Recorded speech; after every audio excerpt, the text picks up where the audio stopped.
Куда поехать в горы зимой 2020 года? И что сейчас открыто?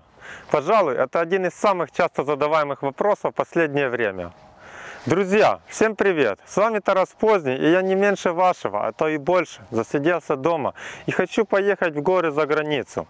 Кстати, мне сказали, что кодовое слово, причину закрытия всего мира, нельзя называть в YouTube, поэтому его я буду упускать в своих подальших видео. Я не буду перечислять все открытые страны, а остановлюсь только на самых интересных с точки зрения гор и путешествий.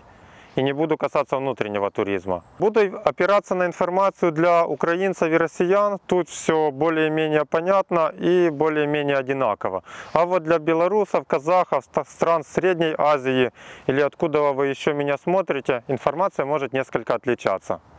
Кроме того, сразу скажу, что пишу это видео 15 ноября, выйдет оно 19 ноября на YouTube, а когда вы его посмотрите, я не знаю. Может, к тому времени уже что-то поменяется. И я надеюсь в лучшую сторону. Начну с полностью открытых стран, которые не требуют тестов и карантинов, и которые полностью находятся в зеленой зоне, туда и обратно. Прям как название культовой книги Толкиена «Хоббит. Туда и обратно», которой я в детстве зачитывался. В большинстве из этих стран у нас есть программы восхождений или трекингов, и ссылки на них вы найдете в описании под этим видео. Турция.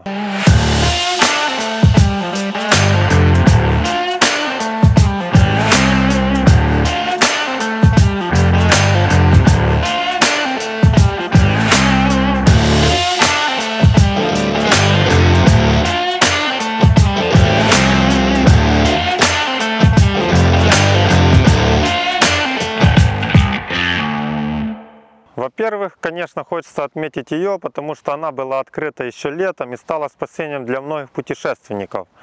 Я сам побывал в Турции, поднялся на Арарат дважды. Кстати, эта вершина мне очень понравилась. Мне кажется, это один из самых идеальных пятитысячников, первых пятитысячников. Видео об нашем восхождении есть у меня на канале, можете зайти посмотреть. Так вот, Турция стала спасением для многих туристов. Кто-то поехал на Арарат, кто-то в поход по Ликийской тропе, кто-то отправился в Каппадокию, а кто-то просто отдыхать на море в отеле.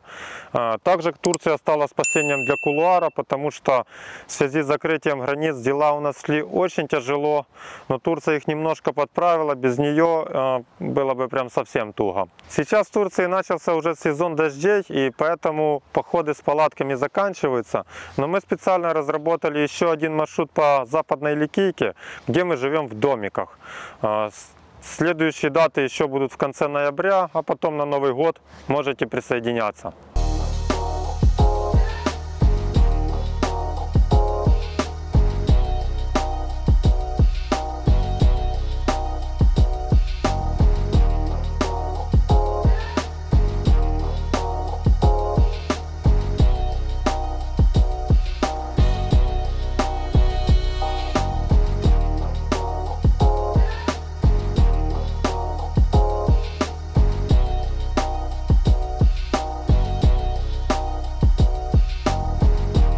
Танзания – это еще одна страна, которая для нас открыта и которая представляет очень большой интерес для путешественников и восходителей, потому что там есть Килиманджаро и сафари.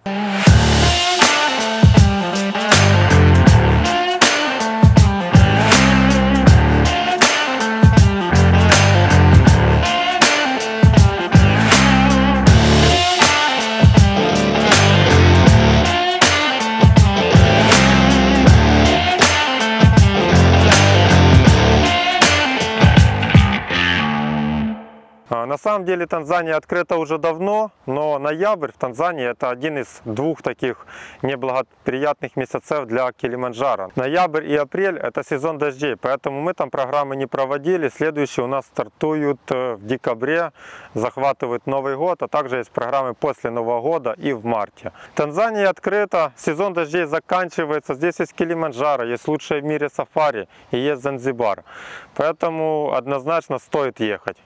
Кроме Танзании, в Африке открыто на самом деле большинство интереснейших для туризма стран, такие как Намибия, Кения, Замбия, Эфиопия. Все они открыты, можно ехать и можно смотреть.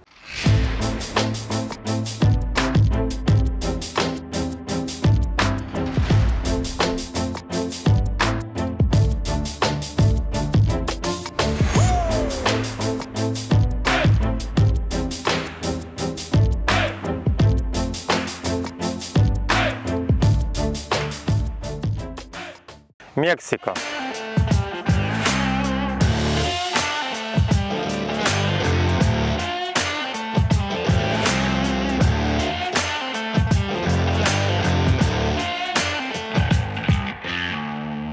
После Турции летом следующее паломничество наших туристов будет в Мексику зимой. Как раньше на Арарате были толпы наших, так сейчас на Арисабе будут тоже толпы наших. Я сам поеду в Мексику на Новый год. У нас есть программа восхождения на Арисабу. На мою дату места очень быстро закончились, но у нас есть еще одна программа до Нового года и одна после. Ее ведет Коля Колосовский, очень крутой чувак, тоже рекомендую. Долго разрабатывал путешествие после Арисабы по Мексике, хотелось захватить самые интересные места и хотелось попасть в Медный каньон. Я думаю, все бегуны слышали о нем. Это родина Тарахумара, легендарного племени индейцев, которые бегали там по 40 километров еще до обеда. Но, к сожалению, штат Чихуахуа внесли то ли в оранжевую, то ли в красную зону. В общем, все самые интересные активности там закрылись, и прям не вижу смысла туда ехать. Поэтому до программа будет по Юкатану. Там тоже есть что посмотреть, но тоже нужно учитывать, что некоторые из самых таких интересных достопримечательностей могут быть закрыты. Такие реалии нашего мира. Кстати, часто меня спрашивают о перелете в Мексику. Отличный вариант — это лететь КЛМом с пересадкой, по-моему, в Амстердаме. И, в принципе, что украинцам, что россиянам разрешается делать перелеты с транзитом через Европу. Главное, чтобы транзит был без смены аэропорта и меньше 24 часов. А в остальном летите, все возможно. На этом полностью открытые страны, которые интересуют меня в первую очередь, заканчиваются. Но есть еще ряд таких, куда можно прилететь с готовым тестом ПЦР и не проходить самоизоляцию. Важно отметить, что для стран, перечисленных ниже, вы должны иметь отрицательный тест ПЦР, сделанный не позже 72 часов до прибытия в эту страну. Это, конечно, немножко напряжно, потому что тест приходится делать перед самым вылетом, но тем не менее это стоит того, чтобы поехать, и это не сидеть там неделю или две на самоизоляции. Египет.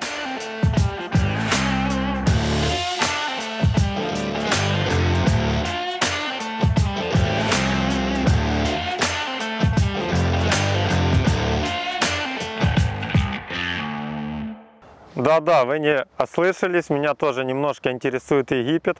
Все потому, что там есть не только море и пятизвездочные отели, а есть пятизвездочные отели и горы, которые находятся в Дахабе. И Египет — это отличный вариант для таких скальных технических восхождений. Первую программу мы проведем, по-моему, где-то в декабре. Тимлидером будет Никита Балабанов, обладатель золотого ледоруба 2016 года, лучший альпинист мира того года. И это очень крутой опыт побыть с ним вместе на одной программе. После этого у нас еще будут программы в новом году и после Нового года. Эквадор.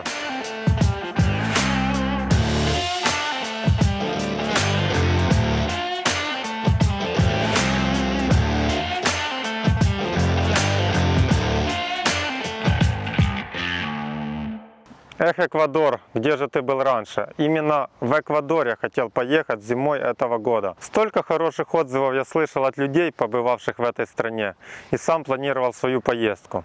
Но Эквадор был долгое время закрыт, и я уже запланировал Мексику.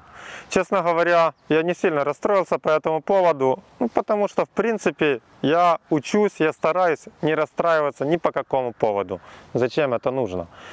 Тем не менее, Эквадор. В Эквадоре есть большие горы, есть шеститысячник Чимборасо, это самая высокая, точнее, это самая удаленная от центра Земли вершина, хотя высотой всего 6300, около того.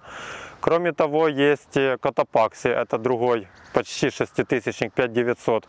И мы предлагаем в рамках одной программы подняться на две такие замечательные горы. Галапагосов в этом году не будет, но вот когда я поеду в Эквадор, возможно в следующем году, мы обязательно после восхождения отправимся еще на сказочные Галапагосы. Боливия.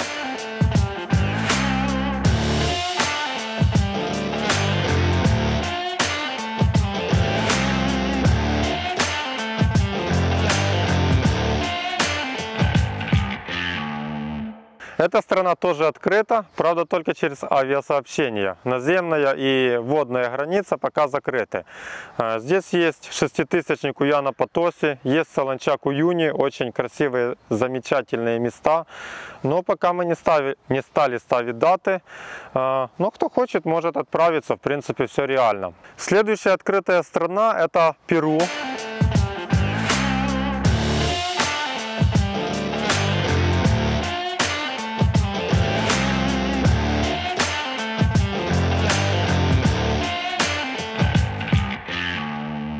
В Перу у нас есть программа трекинга, и что примечательно, открыто не только само Перу, а открыта и главная достопримечательность, или по крайней мере самая знаменитая, Мачу-Пикчу, древний город инков.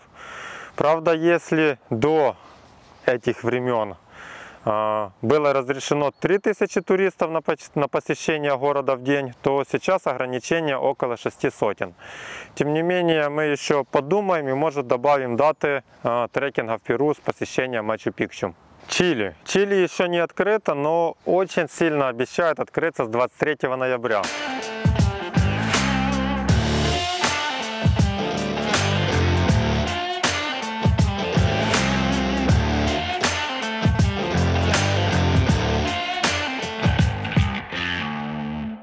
И это будет отличной новостью, потому что в Чили находится самый высокий вулкан мира Охос-дель-Саладо. Это комфортные почти 7000 метров. Раньше мы планировали делать эту программу в связке с Аконкагуа, Аконкагуа плюс Охос, но Аргентина на данный момент закрыта.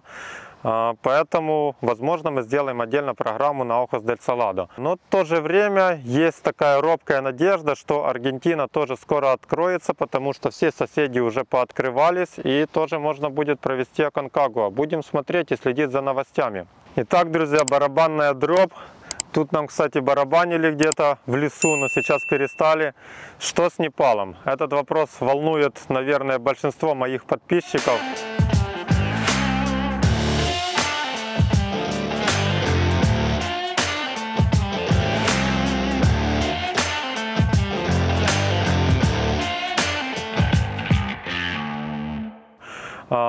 И на данный момент каких-то супер хороших новостей у меня, к сожалению, нету.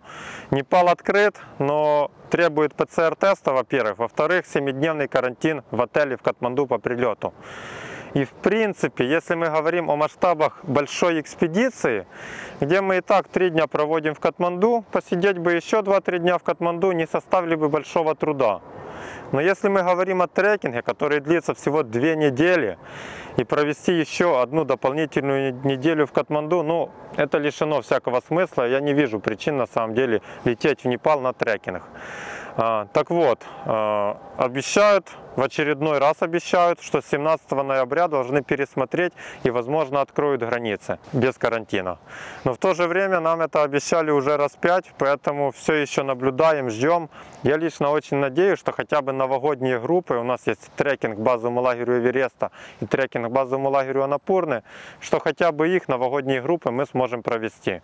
А потом, когда проведем новогодние, то уже по накатанной пойдут и весенние трекинги и восхождения в Непале.